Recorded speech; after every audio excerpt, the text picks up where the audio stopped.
কিতাব হইতাম দুঃখর কথা হইবার মতো কোনো ভাষা নাই। কিতার লাগে যদি দেখো তো অবশ্য নিজেরও খারাপ, আপনারও খারাপ লাগে, নিজেরও খারাপ লাগে। দেখো একবার কেতা করছে তারা, একদিনে খানি বানাইছে, এত লেত্রা করছে সে দেখো। হ্যাঁ, সরে ভাই সে এত লেত্রা করছে ভাই সে,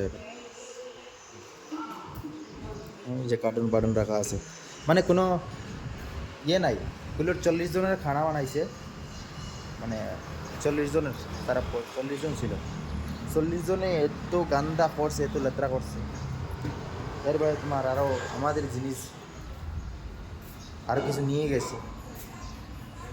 তারপরে তার বাদ দিয়ে একটা ডিসপোজড এই যে এর হালতটা কী করছে, এদের এটার মধ্যে কী বলেছে দেখো, মানে এটা কি, মানে বলার মতো কোনো ভাষা নেই। যে কেচরা মেচরা করে একদম পুরা, মানে এগুলোর কোনো লিমিট নাই কেচরা করার। আরও আরও মানুষ আছে আর আমাদের ওখানে ডেলি ডেলি, মানে একটা সপ্তাহের মধ্যে ম্যাক্সিমাম 2টো পার্টি আছে, কিচেন পার্টি, তো একটু লেত্তারা করে না ওরা।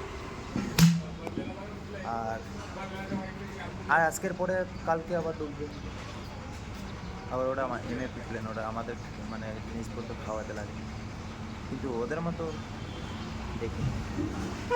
সো আপনারা কিতাব বইটা কী বলবেন একটু কমেন্টের মধ্যে জানিয়ে দিন। কমেন্ট বক্স খোলা আছে আপনাদের জন্য। আপনার লাইফে কি এরকম মানে জেলা জ্বলছেন নাকি ওটা বলে আর বলার কোনো ভাষা নেই, বলার মতো কোনো ভাষা নেই, থাকলে না বলবো। রে এটা দেখুন কেচরা কীরকম করছে, এত কেচরা বাবা। দেখো ফলটা দেখো, একদম জল ফল ফেলে একদম শেষ করে দিয়েছে, কোনো ইয়ে নেই, কার্টুন মোটন এগুলো সব। চলো ঠিক আছে, আবার অন্য কোনো পার্টি আসলে দেখাবো ওরা কী করে না করে। জয় হিন্দ, জয় ভারত।